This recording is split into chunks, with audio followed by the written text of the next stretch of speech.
Salut mon petit colibri. Bon, je te souhaite la bienvenue sur ma chaîne YouTube, Le Monde des Petits Colibris. Donc, moi c'est Jessica Rollet, je suis coach de vie intuitive, guérisseuse d'âme, je pratique la cartomancie, je suis aide médico-psychologique aussi. Et je peux sûrement t'aider sur du développement personnel.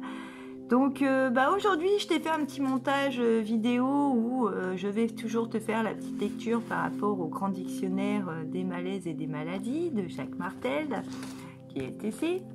Et aujourd'hui je vais aborder tout ce qu'il y a en rapport avec nos dépendances, mais je vais surtout cibler les dépendances sur la toxicomanie, l'alcoolisme, la cigarette, les drogues et aussi les compulsions nerveuses. Donc j'ai choisi ce thème-là parce qu'en France, on est quand même un des pays qui consomme le plus de psychotropes. En plus de ça, selon les chiffres de l'INSEE, ce seraient les drogues légales qui tueraient le plus de personnes en France. En tout cas par rapport aux addictions. Et le tabac, lui, serait responsable de plus de 70 000 décès par an. Et l'alcool, 49 000 décès. Donc la différence entre la dépendance et l'addiction, la dépendance c'est quand tu souffres du syndrome du sevrage après l'arrêt, tout simplement brutal. Hein. Et l'addiction, elle, c'est la consommation d'une substance en dépit de ce que tu peux savoir des conséquences néfastes derrière. Donc voilà. Alors je vais commencer par la mention tout ce qui est dépendance. Alors la dépendance. Une dépendance est liée à un profond vide intérieur, à une tentative extérieure de vouloir combler principalement un manque d'amour de soi ou un manque affectif rattaché à l'un de mes parents. Par la dépendance, alcool, drogue, nourriture, cigarette, sport, sexe, travail, je veux combler ce vide, ce désespoir et cette tristesse. Ma vie est dénuée de sens. Elle ne satisfait pas mes désirs les plus profonds. Je vis de la révolte face au monde extérieur et j'ai de la difficulté à préserver mon ego. Je n'arrive pas à m'aimer tel que je suis et cette incapacité temporaire se manifeste par la colère et la rancœur face à l'univers. Je vis une prison psychologique où je me sens esclave d'une substance ou d'un comportement.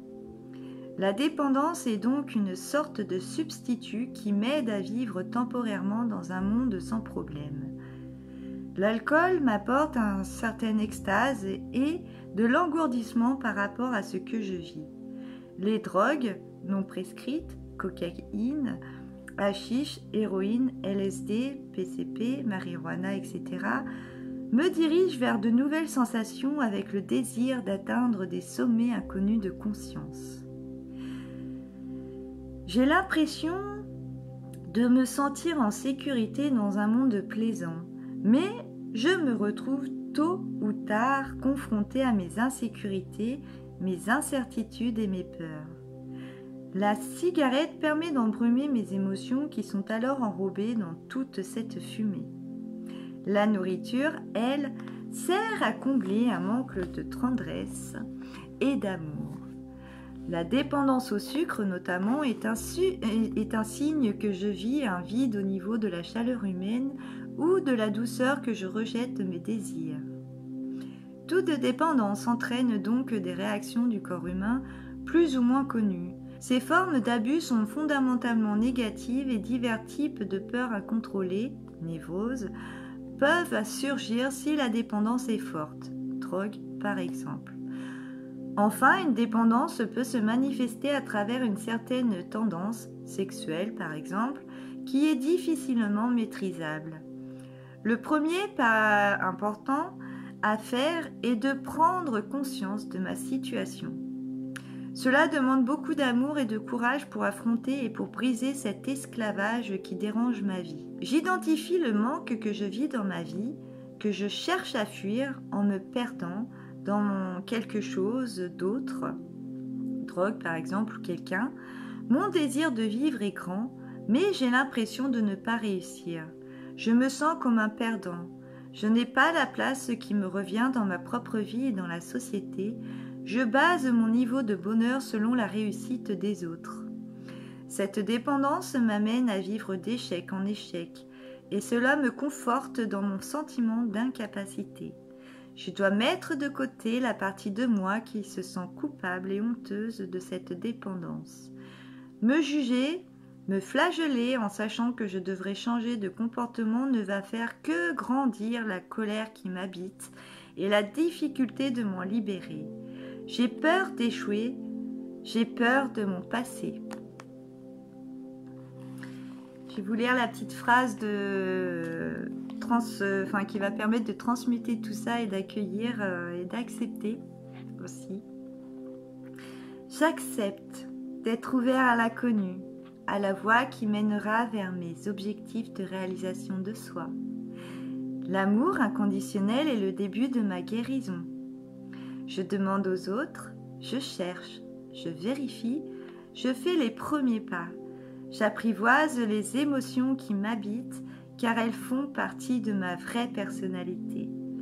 Je recherche cette méthode de guérison naturelle pour m'aider à me centrer, à m'harmoniser et à augmenter mes forces intérieures afin de me permettre d'intégrer avec amour les différents manques vécus durant ma jeunesse.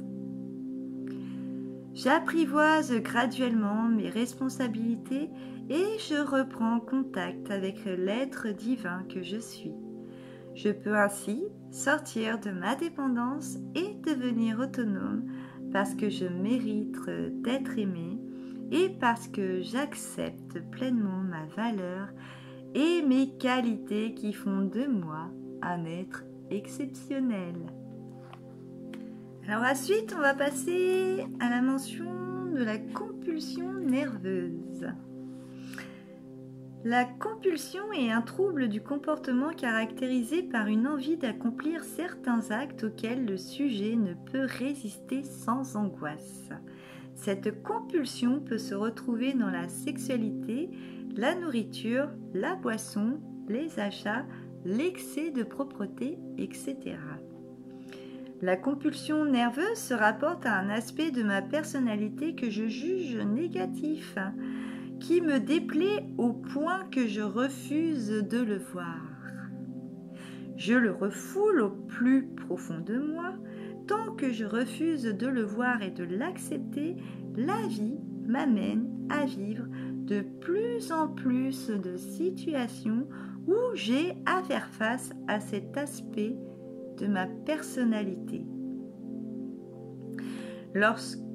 Pour la petite phrase d'acceptation pour transmuter, lorsque je vis de la compulsion nerveuse, je regarde ce qui m'a dérangé. J'accepte de lui faire face au lieu de le fuir. J'accepte d'être un humain avec des forces, des faiblesses, des qualités et des défauts.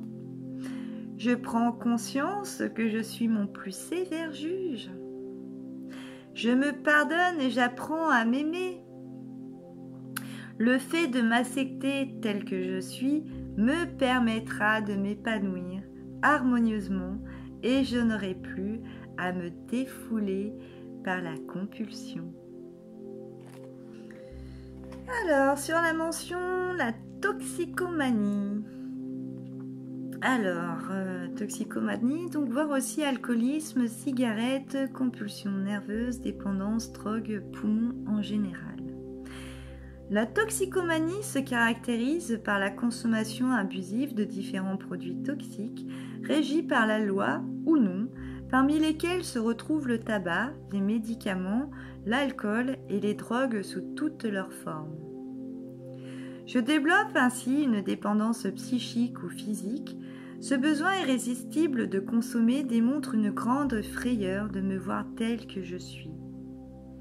Je préfère la fuite, l'inconscience, ne sachant comment m'aimer, je ne peux concevoir que les gens qui m'entourent m'aiment et m'apprécient. J'ai peur de l'échec. J'ai tellement besoin d'être reconnu et aimé que je suis prêt à consommer des produits toxiques, même si la mort peut en résulter afin de combler mes désirs. J'ai de la difficulté à entrer en contact avec les autres, à exprimer mes frustrations, mon désespoir. Je décide à l'avance qu'ils ne pourront pas m'aider car personne ne me comprend. Dans un sens, cela me convient très bien de penser de cette façon. Je me cache dans un monde fantastique où je crois que rien ne pourra m'atteindre. Jamais.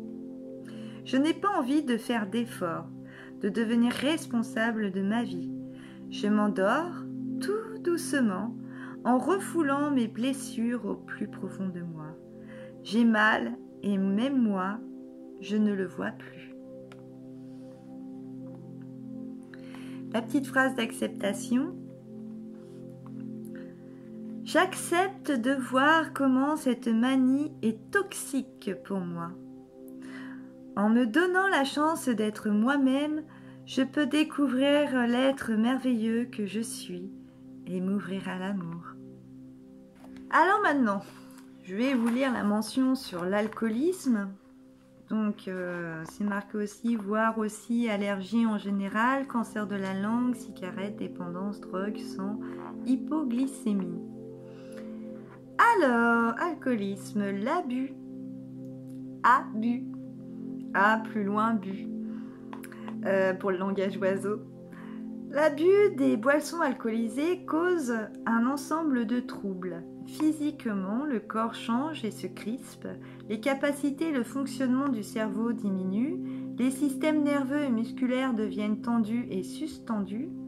Semblable à toutes les autres formes de dépendance, l'alcoolisme se manifeste principalement au moment où j'ai besoin de combler un vide affectif ou intérieur profond, un aspect de moi-même qui empoisonne vraiment mon existence. Je peux boire abusivement pour diverses raisons, fuir ma réalité, quelle que soit la situation, conflit ou autre, parce que cela ne me convient pas. Résister à mes peurs, à l'autorité, surtout paternelle, et aux gens que j'aime, car j'ai justement peur de me dévoiler au grand jour tel que je suis. Me donner le courage d'aller de l'avant, de parler, d'affronter les gens. Remarquer que si je suis un peu feeling, je suis souvent plus ouvert car je suis moins focalisé sur mes inhibitions. Me donner un sentiment de puissance et de force, me donner du pouvoir dans une relation affective parce que mon état va sûrement déranger l'autre. Je ne vois plus les situations qui peuvent être dangereuses pour moi. Je vis de la solitude, de l'isolement, de la culpabilité, de l'angoisse intérieure, de l'incompréhension et une certaine forme d'abandon familial ou autre, et j'ai le sentiment d'être une personne inutile, sans valeur, inapte, inférieure et incapable d'être et d'agir pour moi-même et pour les autres. Je me suis emprisonnée dans les principes trop rigides. Puisque je crois que je ne mérite pas l'amour et le bonheur, je me retrouve dans un milieu froid où personne ne me comprend. Au lieu de bâtir mes relations solides avec les gens, je le fais avec l'alcool qui devient mon meilleur ami. Je ne trouve pas ma place dans la société. Dans le passé, j'avais l'habitude de vivre intensément. Je pouvais avoir l'ivresse de la vitesse, des hauteurs, de la nature, etc. Et elle a disparu de ma vie. J'ai eu alors besoin d'un petit remontant.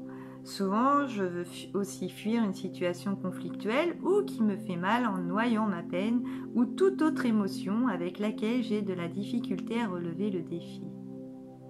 Je ne me sens pas aidée dans une situation et l'alcool devient mon support, ma béquille. L'alcoolisme peut être relié à une ou à plusieurs situations qui me créent une tension. Lorsque je prends un verre d'alcool, cette tension diminue dans un premier temps et j'enregistre alors la relation qui semble être tension, alcool, bien-être. Ce qui veut dire que lorsque je vis une tension, je prends un verre d'alcool et je me sens mieux. Par la suite, il se peut que je développe un automatisme et qu'à chaque fois que je vis une tension, l'information inscrite dans mon cerveau, soit de prendre un verre d'alcool pour me sentir mieux, une des sources de l'alcoolisme est la difficulté que j'ai connue, étant enfant, à transiger avec une famille ou un de ses membres, et très souvent le père ou la mère était alcoolique. Il y a généralement plus de discorde, parfois de la violence physique et psychologique ou des abus de toutes sortes.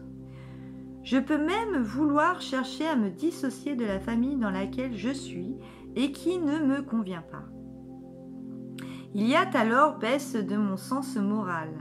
Les spectacles de discorde fréquents provoquant chez moi une dévaluation des images parentales et la non-intégration des structures éthiques.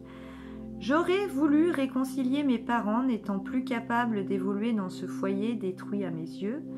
Dans certaines familles aussi, l'accoutumance à l'alcool est favorisée par l'éducation. Les adultes ayant amené l'enfant que j'étais à boire par jeu ou rendant l'absorption habituelle et régulièrement de boissons normale. Les troubles névrotiques et les altérations de la personnalité qui en découlent sont les facteurs puissants d'alcoolisme chez moi qui suis devenue adulte. Même les carences nutritionnelles peuvent conduire à la recherche d'une complémentarité alimentaire procurée par l'alcool. L'alcoolisme peut aussi induire des états d'hypoglycémie, d'autant plus que les molécules d'alcool peuvent se transformer rapidement en sucre sanguin temporairement. Ceci explique que si je suis alcoolique et que j'arrête de consommer, je puisse me retrouver à boire une quantité impressionnante de café. La caféine est une source de stimulant et à me gaver de sucre, de pâtisserie ou de dessert. Parfois, je vais aussi fumer considérablement puisque la cigarette m'apporte la source de stimulant, augmentation du rythme cardiaque dont j'ai besoin pour me sentir en forme. Il est important pour moi de découvrir ce qui cause dans ma vie cette tristesse reliée à de l'hypoglycémie puisque je n'ai pas réglé la cause. Une autre cause de l'alcoolisme peut être les allergies. Ainsi, je peux être alcoolique seulement au cognac, au gin, au rye, R-Y-E, au scotch, je sais pas, je connais pas ça. Il semble que seule cette sorte de boisson en particulier soit susceptible de me satisfaire. Il est alors probable que je sois allergique à l'un ou l'autre des ingrédients qui ont servi à fabriquer cette boisson particulière, que ce soit le blé, l'orge, le seigle, etc. Je peux alors me demander à quoi ou à qui suis-je allergique. L'alcoolisme peut aussi provenir d'une personne ou d'une situation que je n'ai pas acceptée lorsque j'étais jeune. Dans cette même période, si j'ai été victime d'attouchements sexuels non consentis ou dont je me sens coupable venant d'une personne, il se peut qu'en pensant à cette situation, cela m'amène à boire. Si je n'ai pas accepté la colère de mon père alcoolique, il se peut très bien que par un phénomène d'association, je fasse des crises de colère comme mon père et que je devienne alcoolique. Ainsi, je peux boire pour oublier mes soucis, mon passé, l'avenir, mais surtout le présent. Je fuis sans cesse et je me crée un univers illusoire et fantaisiste, une forme d'exaltation artificielle pour fuir le monde physique et ainsi dissocier une réalité souvent difficile d'un rêve continuellement insatisfait. Je ne vois pas le vrai sens de ma vie. En vivant selon les normes de mes parents ou de la société, je m'éloigne de moi-même. Je me sens différent, déphasé par rapport au reste du monde. À quoi servent les diplômes, les titres importants ? Je perçois le monde comme très matérialiste et je ne sais pas comment faire partie de ce monde. Je dois m'éloigner de ma créativité, de mon imagination et faire comme les autres. En faisant ainsi, j'ai l'impression de perdre mon âme. En buvant, je perds alors contact avec un certain temps, avec mes sentiments de solitude, d'incompréhension, d'impuissance de ne pas être comme les autres, de rejet de moi-même. Je peux abandonner mes responsabilités et j'en suis délivrée pour un temps. Cette situation ne fait qu'empirer à mesure que je manifeste une dépendance à l'alcool ou aux drogues, car je deviens de plus en plus insatisfait de mon existence. Je veux me séparer de la réalité en m'en allant dans un monde d'illusions, mais quand je dégrise, la réalité m'apparaît encore plus difficile à vivre et survient alors la dépression.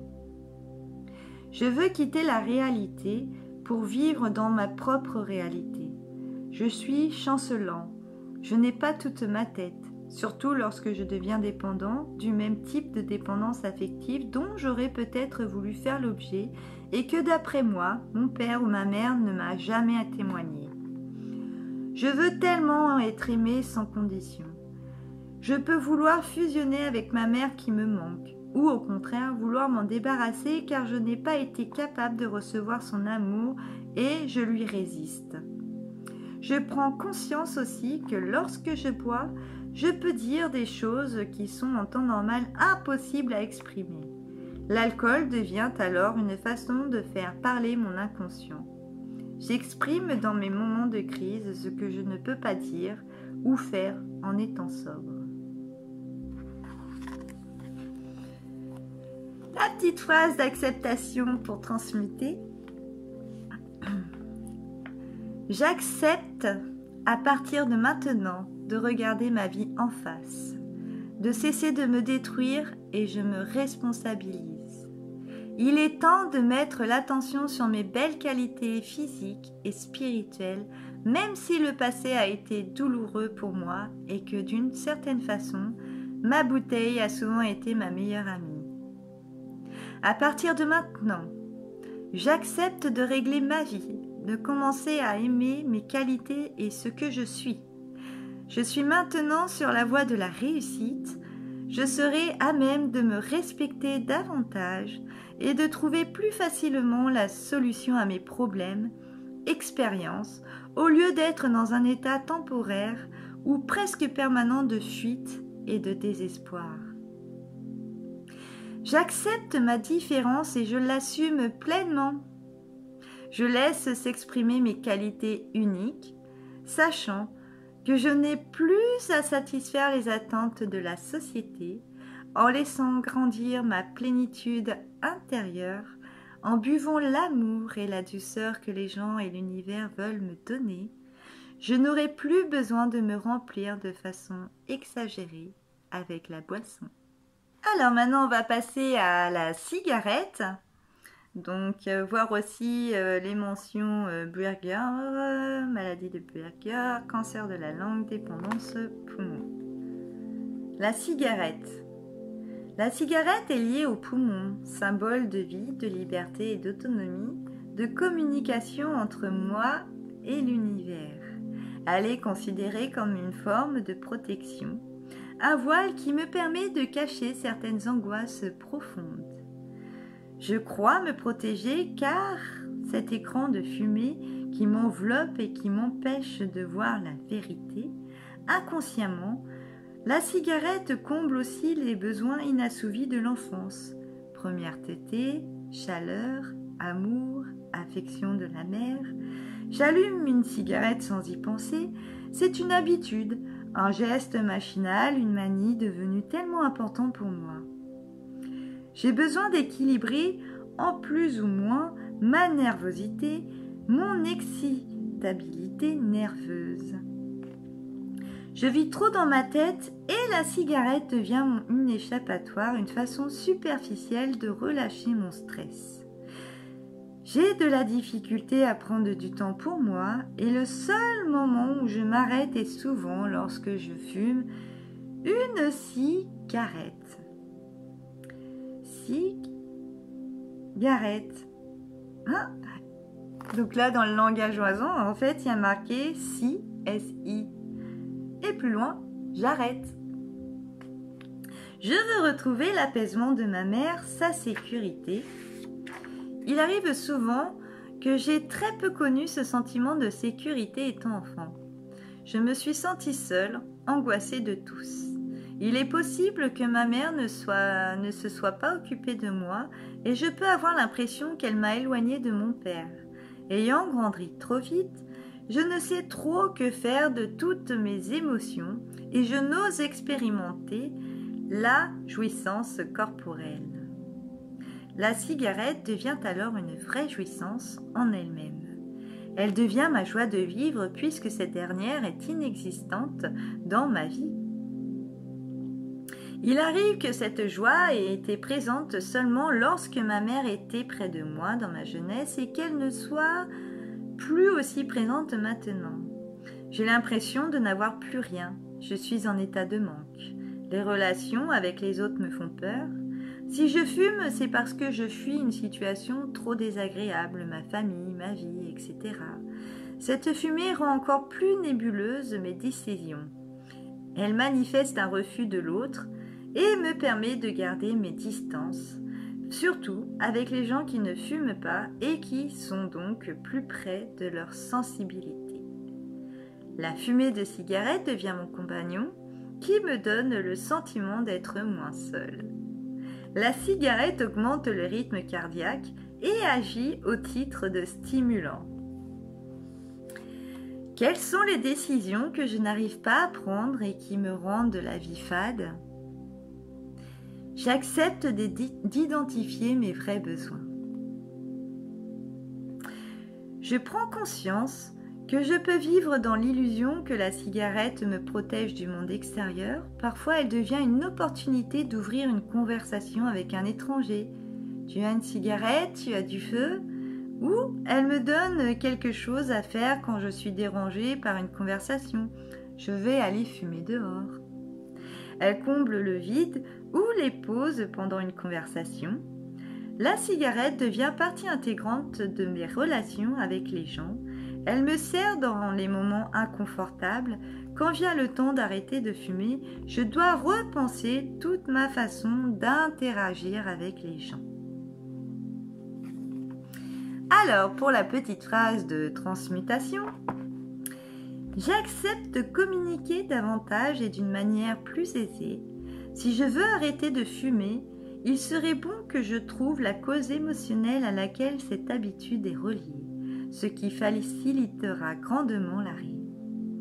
Je verrai alors plus clairement ce que je veux vraiment dans la vie et mes besoins seront comblés en harmonie avec mon être véritable. Les limitations disparaissent et je me sens libre d'évoluer à mon propre rythme. Je savoure chaque moment et je me sens en sécurité car je sais que je mérite d'être aimée. Alors maintenant on va passer aux drogues, voire aussi dépendance. Alors, véritable fléau de l'humanité, les drogues constituent l'une des pires fuites de l'être humain pour sa survie. Extraites de plantes ou de substances fabriquées synthétiquement, les drogues dites douces, marijuana, hashish, etc., ou dures, PCP, cocaïne, héroïne, etc., sont souvent utilisées pour un ou plusieurs des motifs suivants. Désespoir, honte, panique extrême, peur de l'inconnu et des responsabilités.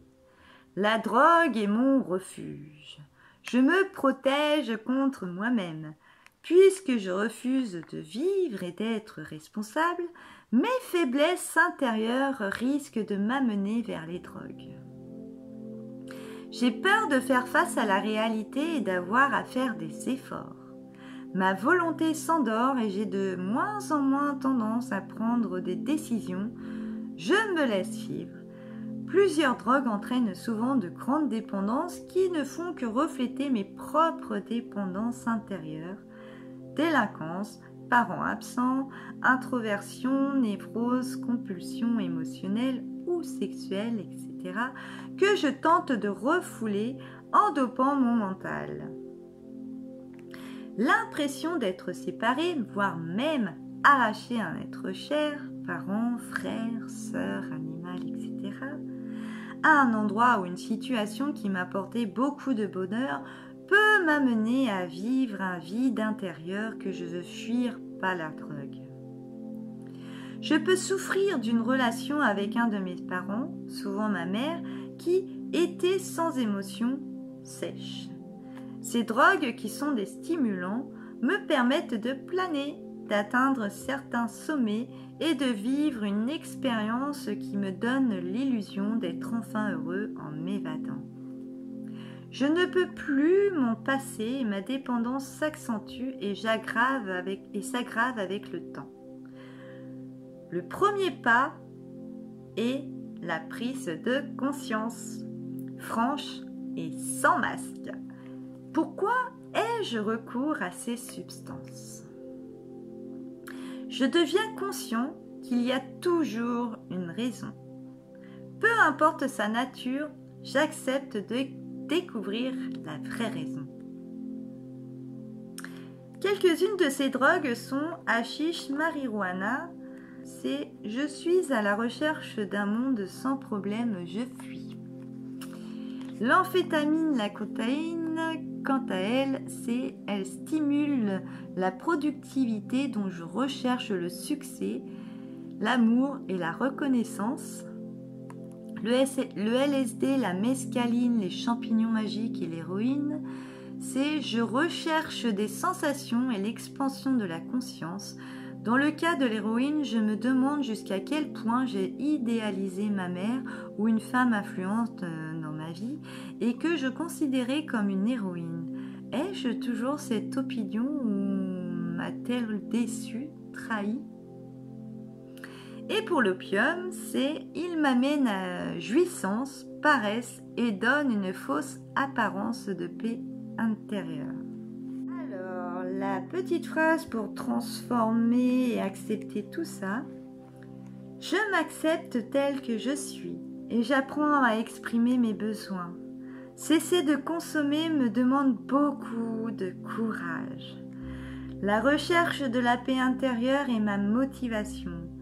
Parvenir à être moi-même en toutes circonstances me permet d'atteindre et de vivre la vraie paix intérieure et de me sentir à ma place dans ce grand univers. Donc ben voilà mes petits colibris, j'espère que en tout cas, je ne sais pas vous de votre côté si vous êtes addict ou pas, je sais que c'est assez compliqué, mais on est naissant. Donc si on est naissant, c'est qu'on n'en a pas forcément besoin, il faut juste aller à l'intérieur de nous et essayer d'aller combler un peu nos petites parts qui sont encore un peu comment dire, à guérir, hein, c'est ça, hein, et qui ont besoin de nous finalement. Et une fois qu'on aura chuchoté toutes les petites parts en nous qui ont encore besoin de nous, et bien forcément nous serons encore plus lumineux, beaucoup plus grands et